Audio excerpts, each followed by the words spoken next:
부활 주일 후 둘째 주일을 맞이해서 주님의 이름으로 나오신 여러분들을 주께서 큰 은혜로 덧입혀 주시기를 간절히 원합니다. 예수님의 부활하심으로 인류에게는 가장 좋은 면으로 큰 변화가 일어났습니다. 인류에게는 크게 세 부류로 우리가 볼 수가 있는데, 하나는 유대인이고, 또 유대인의 입장에서 볼 때는 이방인으로 볼 수 있겠죠. 이방인이고 그 다음에 믿는 이들, 이 세 부류로 볼 수가 있을 것입니다. 유대인들에게는요, 그들은 믿어지지 않는 일이 그들에게는 일어났어요. 그게 무엇이냐면 예수님의 부활로 안식일이 주일이 됐다는 사실이에요. 이건 엄청난 큰 변화거든요. 유대인들은 안식일을 가장 큰 날이라고 여기고 있고, 중요한 날로 여기고, 구별된 날로 여겨서 그날은 아무것도 하지 않아요. 그래서 하나님 말씀을 배우고 하나님 앞에 예배드리는 데 집중하는 그런 날이고, 그래서 구약시대에 이스라엘 나라가 외부로부터 공격을 받았을 때 그들이 깨달은 게 뭐냐면 안식일을 지키지 아니함으로 자기들이 이렇게 어려움을 당했다는 사실을 깨닫고, 우상 숭배와 안식일 지키는 거 생명같이 여겼거든요. 그런데 예수님은 이 땅에 오셔서 안식일에도 일을 하셨어요.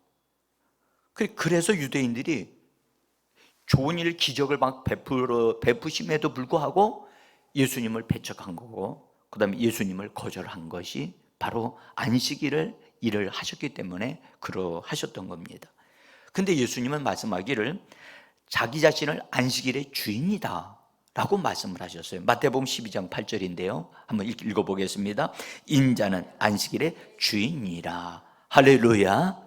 근데 사랑하는 성도 여러분, 안식일의 주인이신 예수님이 안식일날 무덤에 계셨거든요. 죽어 계셨단 말이죠. 안식 후 첫날에 예수님이 부활하심으로 안식일을 온전케 만드셨어요. 안식일은 율법에서 주신 큰 날이잖아요. 예수님은 율법을 지키러 오신 것뿐만 아니라 율법을 온전케 하려고 이 땅에 오신 분이십니다. 그래서 율법보다 더 크신 분이 예수님이시거든요. 그래서 율법에서 가장 큰 날이 바로 안식일인데, 안식일을 완성시키시고 그 다음에 주일로 부활의 생명이 넘치는 그런 날로 삼아 주신 겁니다. 그래서 안식일의 숫자는 777입니다.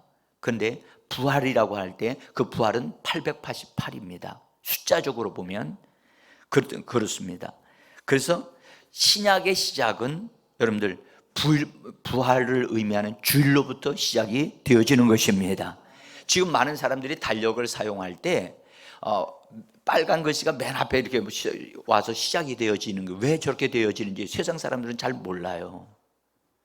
그것은요, 이 신약의 흐름을 우리 주님이 부활하시면서 바꿔놓으신 거거든요. 어쨌든 유대인들에게는요, 그들이 자랑하는 5가지가 있어요. 5가지. 자기들이 유대인이라는 사실에 대해서 자긍심을 가지고 이방인들에게 말을 하는 게 있어요. 자기들에게는 유일신이 있다. 그는 여호와 하나님이시다. 그렇게 말을 합니다. 그는 그 하나님이 자기에게 주신 율법이 있다. 곧 그것은 하나님의 말씀이다. 그래서 율법을 자기는 받은, 하나님의 법을 받은 백성이다. 그걸 자랑스럽게 여깁니다. 그리고 그들은 안식일을 하나님이 쉬신 것 같이 너희도 쉬란 말씀하셨다. 그래서 안식일을 귀중히 여깁니다. 그 다음에 그들에게는 하나님이 임재하시는 성전이 있다. 그래서 성전을 굉장히 중요하게 여깁니다. 그 다음에 그 성전에서 일하는 제사장, 그 자기들은 모든 이방인들을 대표하는 제사장의 나라다 라고 하면서 이런 5가지를 자랑스럽게 여깁니다.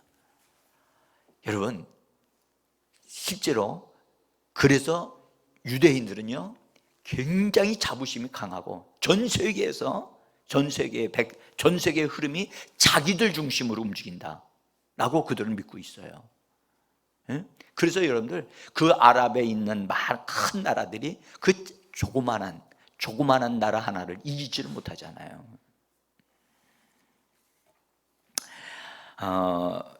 이방인들의 자랑이 뭐가 있을까요? 제가 곰곰이 생각해 보니까 이방인들의 자랑은 우상 숭배하는 것, 그게 자랑거리고요. 그 다음에 그들은 이 땅에서 돈 많이 벌고 어떻게 살다가 아무런 이 땅에 소망이 없는 거예요. 그 이방인들은 신이 없어요. 종교가 있다고 하지만 그 종교에 대한 것은 실제적으로 하나님으로부터 내려온 게 아니고 사람에 의해서 만들어진 종교들이기 때문에 의미가 없거든요. 그러니까 사망 가운데 살다가 소망 없이 죽는 거예요. 미래가 어떻게 될지 모르는 거예요. 이방인들은.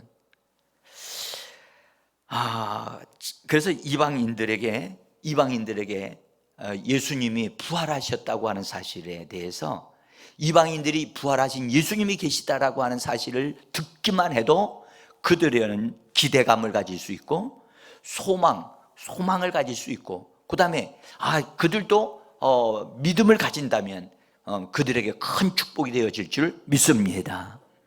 여러분들, 믿는 이들에게는요 우리 주 예수님의 부활을 통해서 우리는 성령을 받았고, 성령으로 말미암아 우리에게는 부활의 산 소망이 있게 되어졌습니다. 예수님이 부활하신 것 같이 우리도 부활할 것이다 라고 하는 것을 바라보면서 나의 부활을 이루어가기 위해서 정말 믿음으로 준비하면서 살아가는 자들이 바로 예수 믿는 자들입니다. 여러분들, 그래서 예수 믿는 자들의 삶의 방식은 이방인들과 같지 않아요. 예수 믿는 사람의 삶의 방식은 정말 그들이 정확하게 하나님을 알고 하나님을 따라서 부활의 신앙을 사는 사람이라면 반드시 성령의 인도를 받는다는 거예요. 그리고 이 믿는 자들의 자랑거리가 있다면 몇 가지가 있어요. 신약의 성도들의 자랑거리, 뭐가 자랑거리냐? 예수님이 자랑거리예요. 또 예수님이 보내주신 성령님이 자랑거리입니다. 또 예수님이 우리에게 주신 말씀, 신약 성경이 우리에게 있습니다. 그래서 이런, 또 하나는 부활을 우리에게 매주일마다 상기시키고 있는 주일이 우리의 자랑거리예요. 주일이. 또 하나는 여러분들, 복음을 전파하는 것이 바로 우리들이 해야 될 일인 줄 믿습니다. 신약에 있는 성도들은요 성령을 받은 자들이기 때문에 성령을 하나님이, 예수님 우리에게 주시면서 우리를 내가 아버지께서 나를 보내신 것이 나도 너희를 보낸다고 하시는 말씀을 우린 기억하실 겁니다. 그래서 우리는 이 땅에서 사는 동안 파송되어진 사람들이고, 이 땅에 사는 동안 우리는 보내심을 받은 자들로서 복음을 전파하는 복음의 증인들로 살도록 우리가 부르심을 받은 자인 줄 믿습니다. 그래서 우리에게는 또 특별히 자랑거리가 있다면 여러분들, 교회 생활이라고 하는 것이 있어요.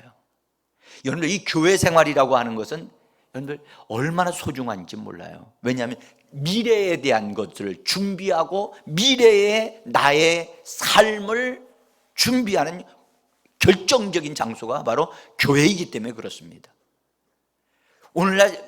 오늘날 성도들이요 교회에 적을 두지 아니하고 교회에서 이렇게 성장하는 것이 그렇게 중요한지를 모르고 신앙생활을 하고 있어요. 그것은요 뿌리를 박지 못하고 있는 것과 같습니다. 그것은 원수들에게 이용당하기가 쉽습니다. 자, 이처럼 우리 그리스도인들에게도 굉장히 자랑거리가 있죠. 그래서 베드로 전서 1장 3절에서는 우리 그리스도인들은 부활의 산 소망을 이루기 위하여 믿음으로 우리가 살고 있다고 그렇게 말합니다. 한번 같이 읽어봅니다. 예수 그리스도를 죽은 자 가운데서 부활하게 하심으로 말미암아 우리를 거듭나게 하사 산 소망이 있게 하시며, 여기 산 소망이 있게 한다. 산 소망을 이루어가는 거예요. 산 소망이 실제가 되게 하는 거예요. 부활이 나의 실체가 되어지는 거예요. 여러분들, 이 땅의 삶은 지나갑니다. 여러분들, 지금 몇 월 달입니까? 올해가요 1월 달이 엊그저께 시작했는데 벌써 4월 달이에요. 에? 얼마나 빨리 지나가는지 모르겠어요. 붙잡을 수가 없어요. 그런데 여러분들, 이 땅에서 삶을 길어봤자 120년이거든요 120년 동안에 나의 신앙의 삶을 다 준비해서 내가 영광의 부활에 들어간다. 여러분들, 이거요 가슴이 벅찬 거예요. 근데 준비된 사람은 벅차지만 준비되지 않는 사람은 상당히 근심스러울 거예요. 예수님의 부활이 이처럼 모든 유대인이나 이방인이나 믿는 자들에게 놀라운 새로운 소망과 어떤 것을 주었어요. 특별히 구원에 이르게 하는 기회를 주었어요. 구원에 이르는 기회를 주었어요. 그래서 요한복음 12장 32절에 예수님이 이 말씀을 하셨는데, 이 말씀이 이루어지게 하려 함이라고 저는 봅니다. 여기 보면 내가 땅에서 들리면 모든 사람을 내게로 이끌겠노라. 여러분들, 여기서 들리면이 뭘 의미할까요? 여러분들, 들리면이 어떤 이는 이걸 가리켜 십자가에 못 박힌다는 거라고 얘기해요. 그 말이 아닙니다. 이 들리면이란 말은 승천에 대한 얘기를 말하는 겁니다. 승천되어서 높여진 것을 말합니다. 그래서 예수님이 승천하실 뿐만 아니라 높여지심을 받음으로 인하여 그때로부터 모든 사람들을 예수님께로 인도하신다고 말씀해 주신 겁니다.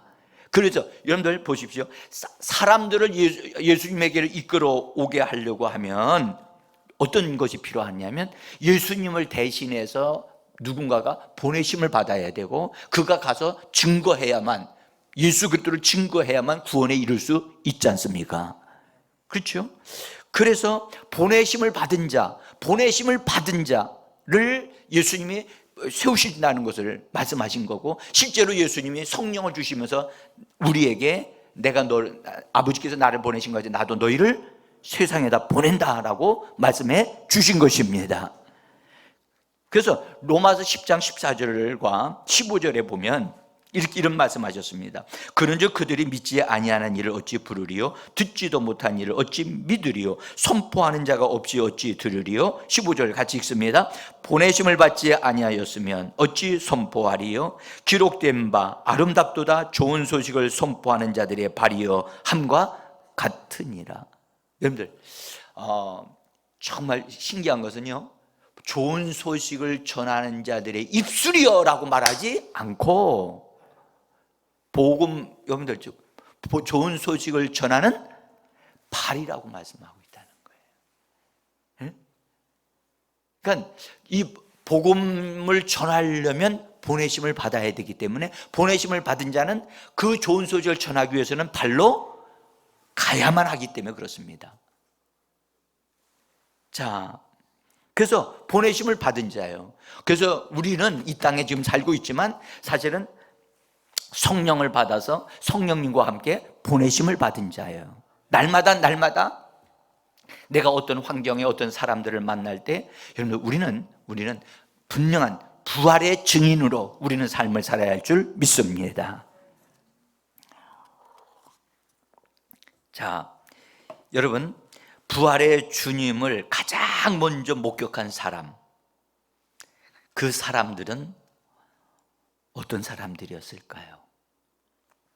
성경은 갈릴리 여인들이라고 성경은 말씀을 합니다. 누가복음 24장 10절에 보면 이 여자들은 막달라 마리아와 요한나와 야고보의 모친 마리아라, 또 그들과 함께한 다른 여자들도 이것을 사도들에게 알리니라, 그렇게 말씀하고 있습니다.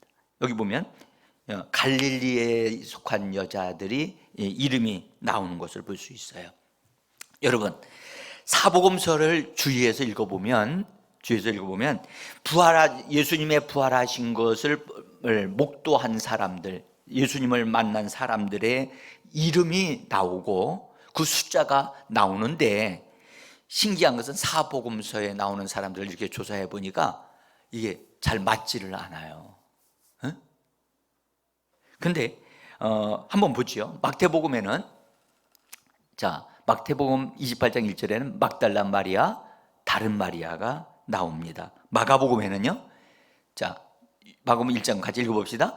막달라 마리아, 야고보의 어머니 마리아, 살로메. 그 다음에 누가복음 24장 10절 읽어봅니다. 막달라 마리아, 요한나, 야고보의 모친 마리아, 다른 여자들. 요한복음에는 어떻습니까? 막달라 마리아밖에 없어요. 그러니까 나오는 대상이 인류적으로 다 똑같은 게 아니라 이게 다 달라요. 여러분들, 서로 다른 이유는요, 서로 다른 방향에서 바라봤기 때문에 그런 것이고요, 예수님의 부활을 강조하는 부분들이 각각 달랐기 때문에 그런 거예요. 그래서 다르게 기록되어졌다고 볼 수가 있어요. 그런데 이들은 한결같이 갈릴리 지역에서 예수님을 따라다니는 갈릴리 여자들이라는 거예요. 그래서 갈릴리 여전도회가 구성이 된 겁니다. 이들은 예수님의 초기 사역서부터 시작해서 예수님의 사역에 필요한 모든 것을 다 공급하고 채워주고 섬기는 일에 힘썼던 여인들입니다. 심지어 예수님이 십자가에 못 박힐 때에도 그 자리에 있었던 여인들이에요. 그래서 마가복음 15장 40절에서 보면 여인들이 멀리서 예수님을 바라보았다고 합니다. 멀리서 바라보는 여자들도 있었는데, 그렇게 표현하고 있어요. 그 다음에 맨 마지막에 보면은 이렇게 기록하죠. 예루살렘에 올라온 여자들도 많이 있더라. 그래서 예수님을 따르는 많은 여자들이 있었다는 사실을 증거하고 있어요, 성경은요.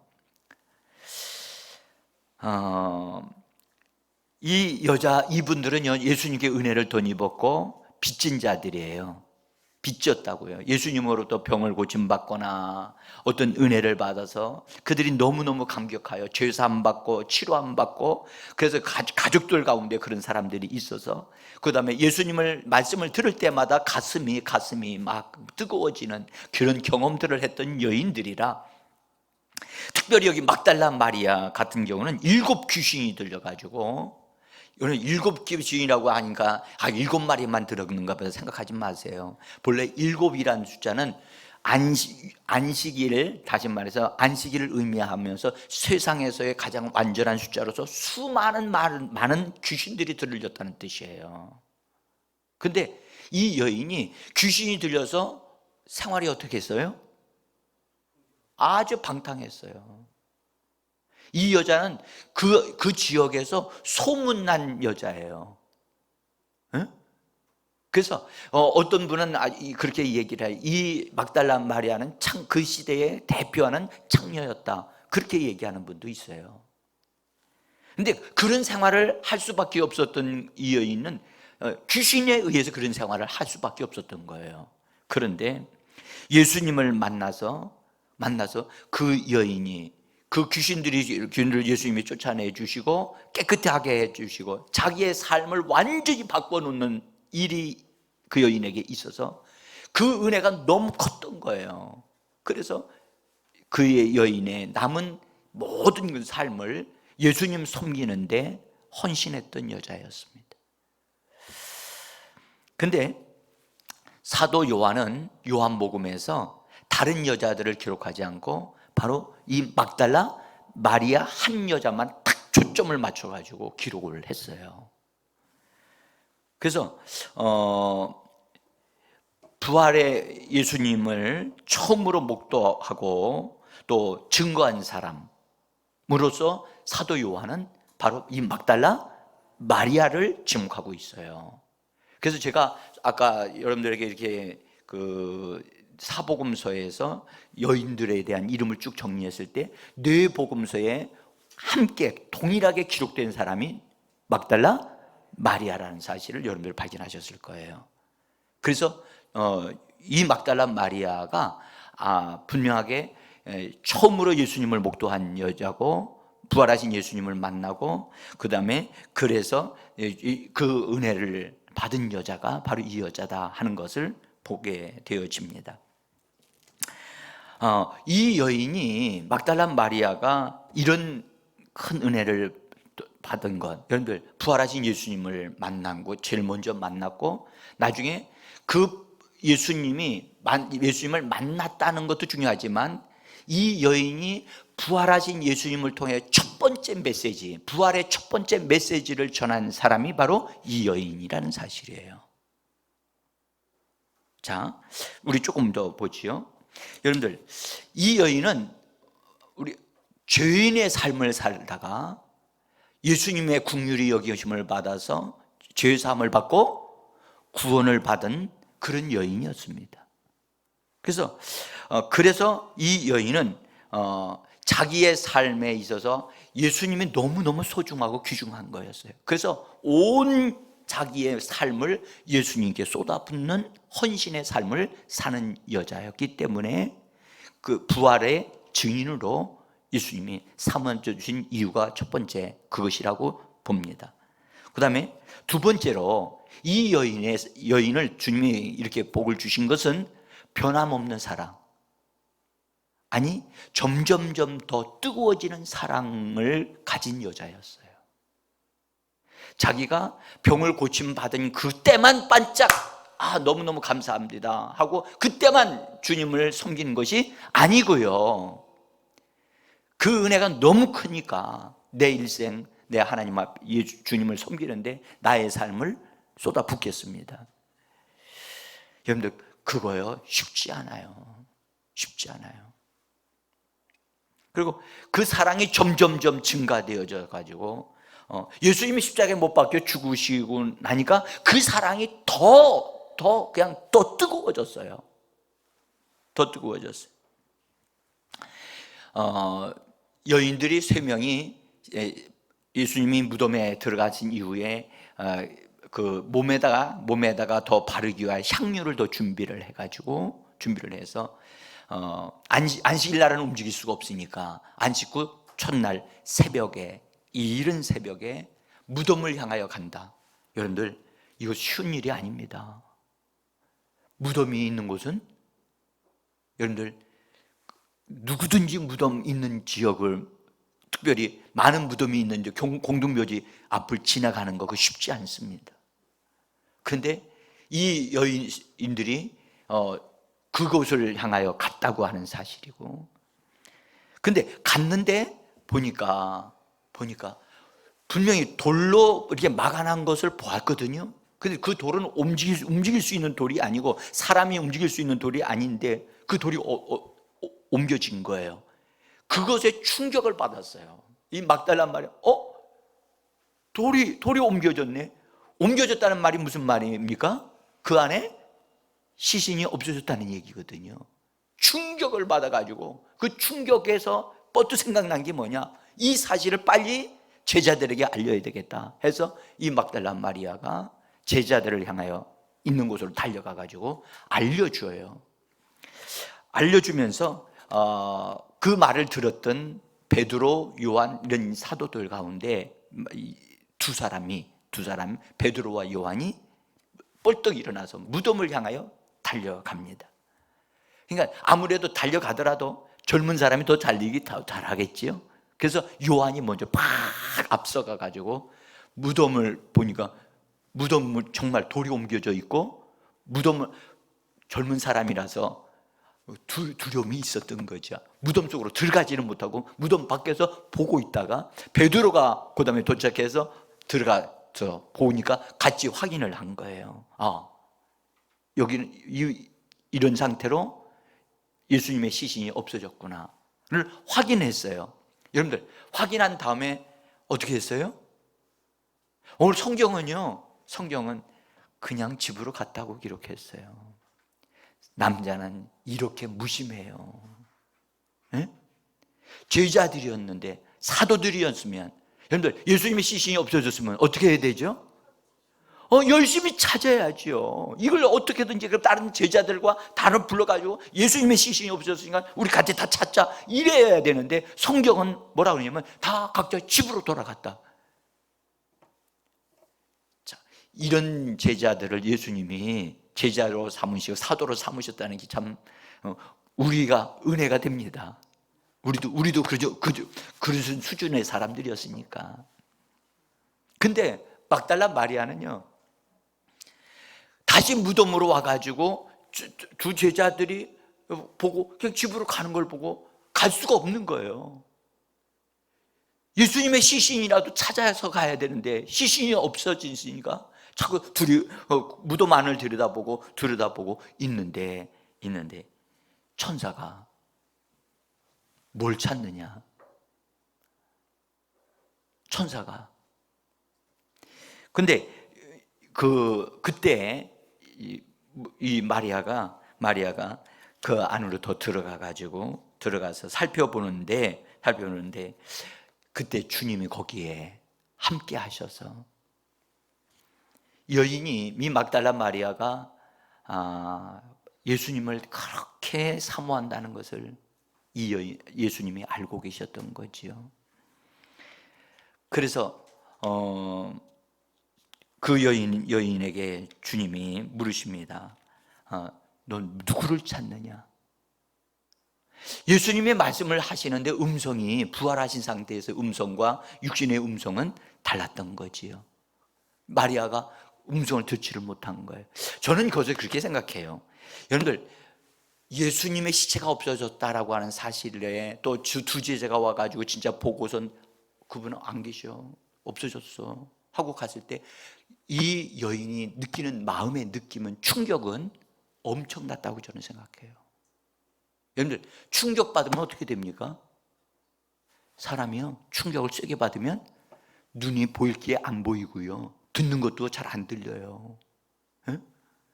여기 아이들을 기르시는 부모님들을, 여러분들, 아이를 데리고 어디를 갔다가 아이가 없어져 버렸어. 여러분들, 그때의 그 상황 여러분들 아십니까? 지금 아이를 막 이름을 불렀는데도 그 자리에 없어. 난리가 났어요. 그렇죠? 여러분들, 그때의 그 엄마의 그 심정, 움직임을 보면요, 누가 지나가면 다 내 아이 같이 보여요. 저는 이 막달라 마리아가 그런 심정이지 않았겠는가, 혼절하지 않았겠는가, 그런 상태로 그런 걸 느낀다고 해요.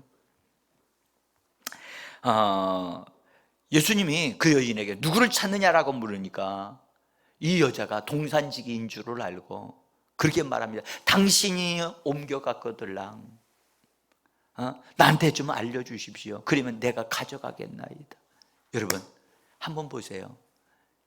연약한 여자가 어떻게 남자의 시신을 가지고 갈 수 있겠어요? 그런데 지금 이 여인은 말을 합니다. 자기 혼자지만 내가 짊어지고라도 가겠다고 하는 이 말 속에 뭐가 들어있어요?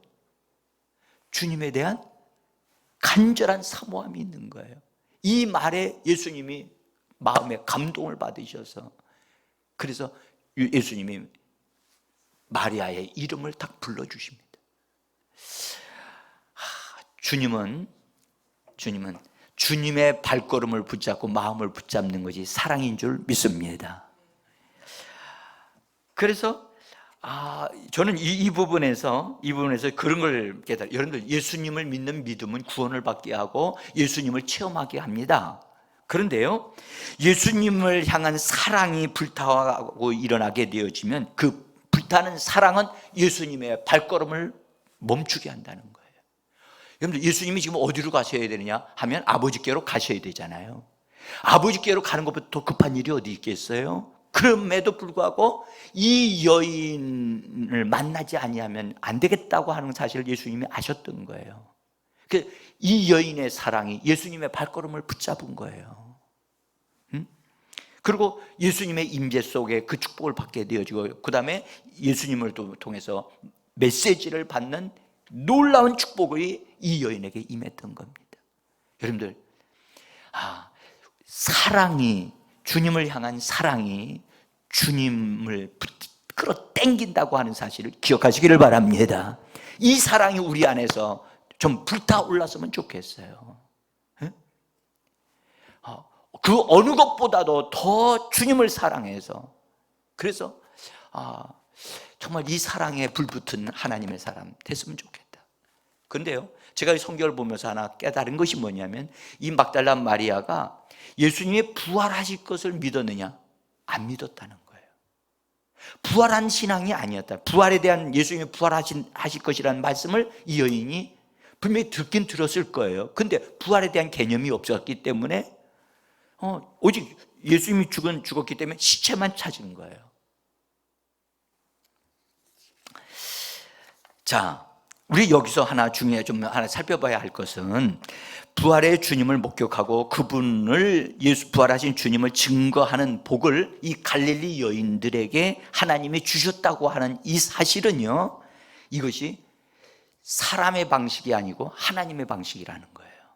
제가 이 부분을 보면서 여러분들, 그 시대의 문화적인 배경을 잠깐 좀 살펴보시길 바랍니다. 여러분들, 이 시대에는요, 이때에는요, 여인들은요, 숫자에도 속하지 않았어요.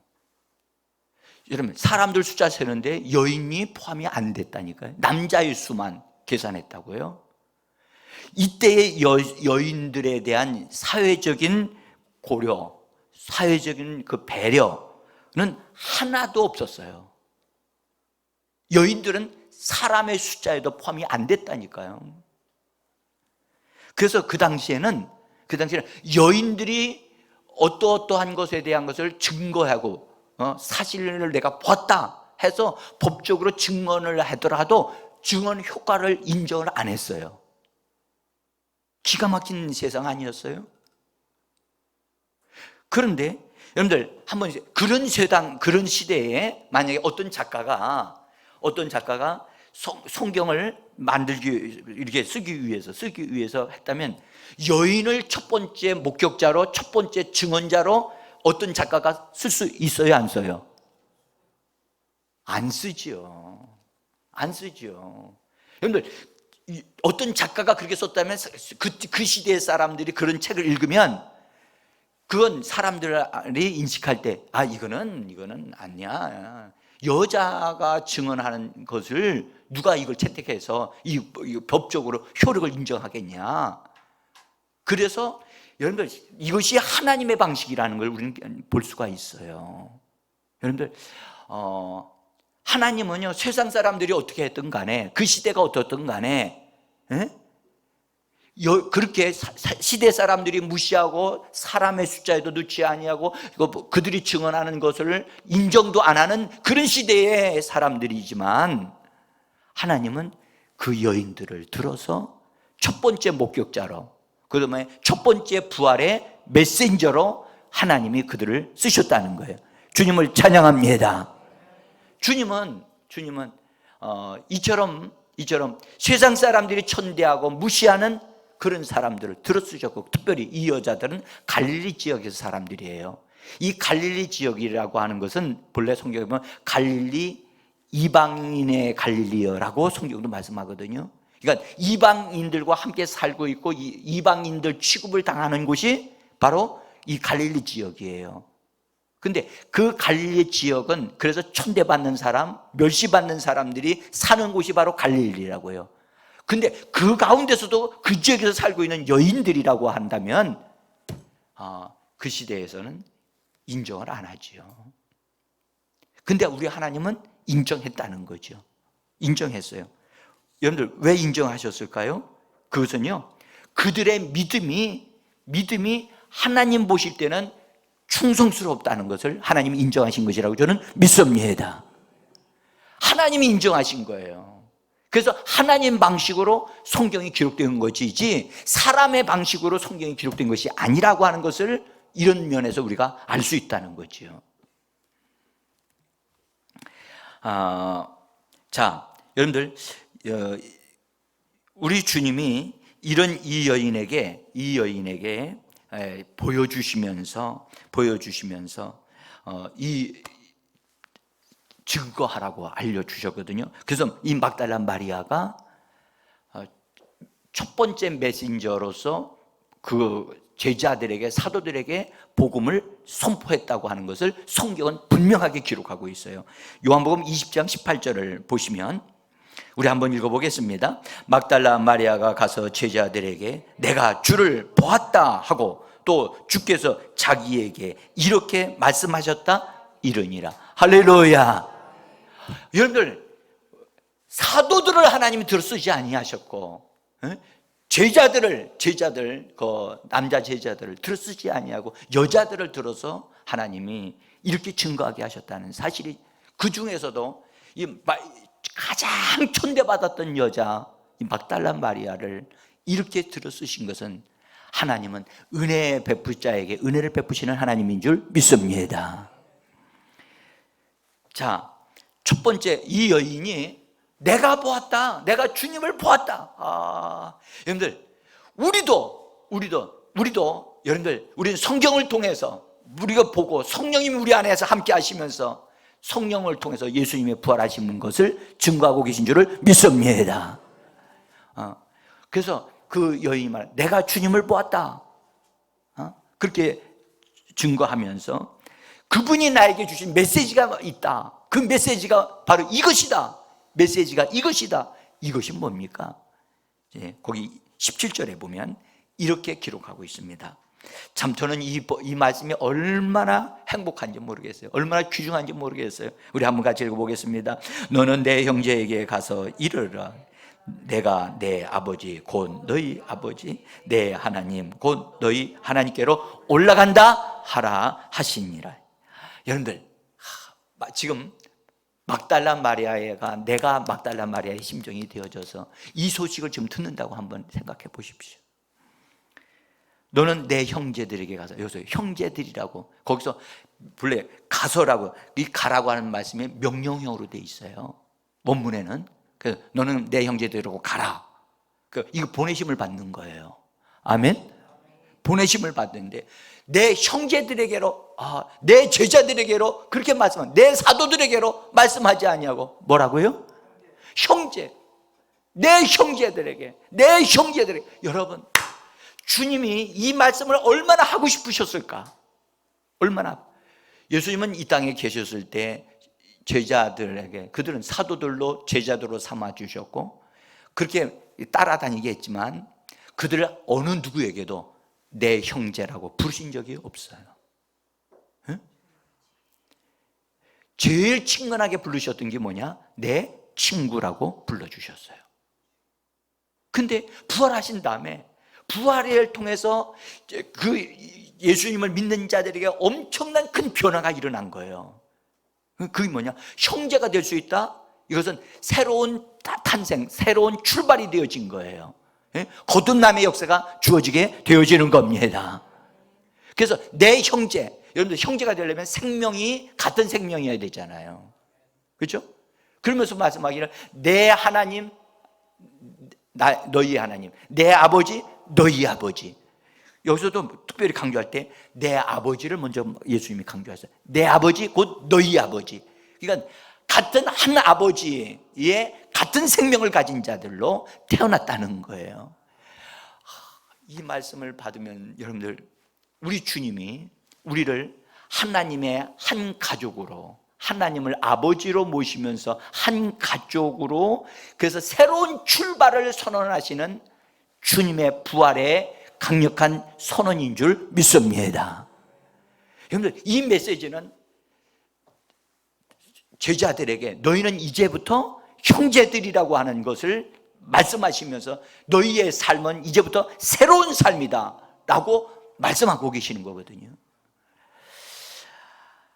저는 이 말씀을 묵상하면서 정말 우리 주님이 이 첫 번째 부활의 첫 번째 메시지, 이걸 전하기를 얼마나 원하셨을까?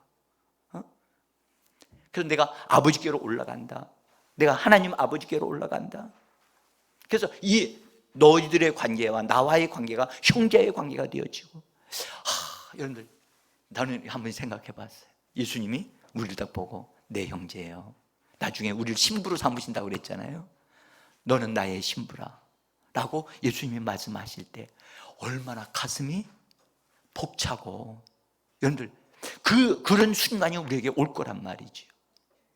우리가 지금 여러분들 이 땅에서 교회 생활을 하는 거 신부로서 단장하는 생활인 줄을 믿습니다. 우리가 영적으로 성장하는 거, 여러분, 영적으로 성장하는 이것은 하루아침에 되는 문제가 아니거든요. 우리에게 주어진 이런 교회 생활이 우리에게 반드시 필요하기 때문에 우리에게 교회 생활을 주셔서 교회 생활을 통해 영적인 성장과 단장이 되어지고 신부로서 준비된 자들이 되어지도록 기회를 주시는 하나님을 송축합니다. 우리가요, 여러분들, 지금 코로나로 인해서 우리가 영적으로 성장되어지고 변화되어질 수 있는 이런 기회를 빼앗기고 있다는 사실이 얼마나 마음 아픈지 모르겠어요. 만약에 이 코로나로 인해서 우리가 나중에 주님 앞에 섰을 때 코로나 기간 동안에 영적인 성장을 우리가 온전하게 이루지 못한 상태가 되어져서 예수님의 신부로 들어가지 못하는 상태가 되어진다고 한다면 이건 말도 안 되는 소리 아닙니까?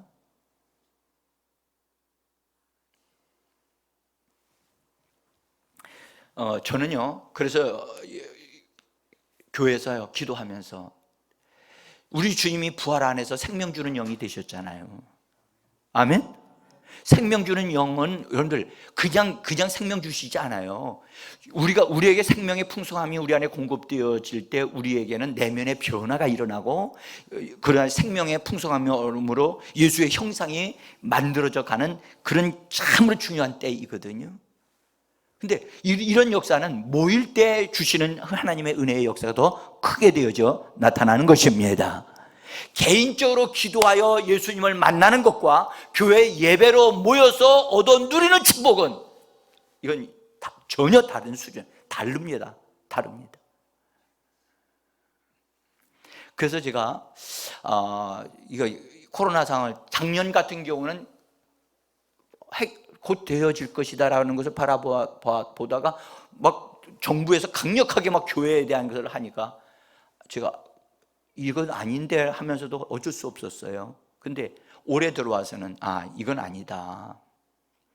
이 코로나 상황 때문에 우리 그리스도인들 예수님의 신부로서 이게 적셔지고 짜여지고 새겨져서 예수님의 형상을 닮아가는데 이런 기회를 잃어버려서는 안 되겠다 생각이 들었어요. 그런데 교육자들도 같이 그런 얘기를 다뤄 나누는데 김수현 전도사님을 통해서도 본인이 그걸 기도하시는 가운데 아셨던 것 같아요. 그래서 목사님, 이거는 하나님이 원하시는 겁니다. 그래서 우리가 한번 주일에 여태가 일주일 동안에 한 번 모이잖아요. 그래서 이 모이는 예배를 우리가 가서 예배만 딱 드리고 그냥 이렇게 가는 것이 의미가 없다. 우리가 정말 일주일 동안에 하지 못하는 것을 미리 준비하기 위해서 조금 시간을 앞당겨서 모여서 찬양 좀 하고 기도 좀 하고 우리 자신을 좀 불타게 한 다음에 예배 안으로 들어가서 예배 속에서 하나님이 주시는 은혜의 역사, 성령의 역사가 우리 안에 더 충만하게 일어나는 그런 것을 우리가 마련하자. 그래서 그 얘기를 나눴어요. 그리고 제가 지난주에도 말씀을 드렸어요. 여러분들에게. 여러분들, 우리가 주님을 얻어 누리고 우리가 주님을 사랑한다면 새벽을 깨워야 되고 조금 더 여러분들 우리가 주일날 쉬었으면 좋겠죠. 쉬고 또 편안했으면 좋죠. 저도 여러분들이 쉬기를 원해요. 그런데 일주일에 한 번 예배 드리는 것 이거 가지고 정말 영적으로 만족합니까?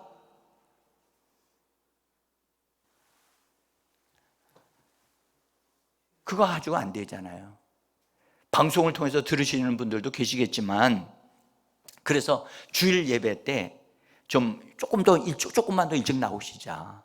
그래가지고 찬양하고 기도하고 하는 그런 걸 준비해서 하면 얼마나 좋고. 오늘 보니까 아침에 좀 일찍 나오신 분들이 계셔서 기도해 주셔서 감사해요.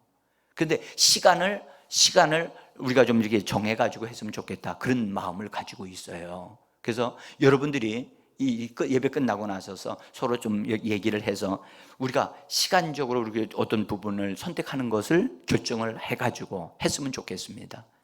정말 사랑하는 자는 주님의 발걸음을 멈추게 합니다. 여러분, 주님 더 가까이 가는 우리가 되기를 소원합니다. 주님이 오늘 우리에게 메시지를 주십니다. 너는 내 형제에게 가서. 그래서 우리에게 세상 사람들에게 전해줄 수 있는 하나님의 메시지를 우리에게 주시는 하나님, 우리 주께서 이 시대에 우리가 쓰임받는 주님의 목격자, 주님을 증거하는 하나님의 사람들이 되기를 예수 이름으로 축복합니다.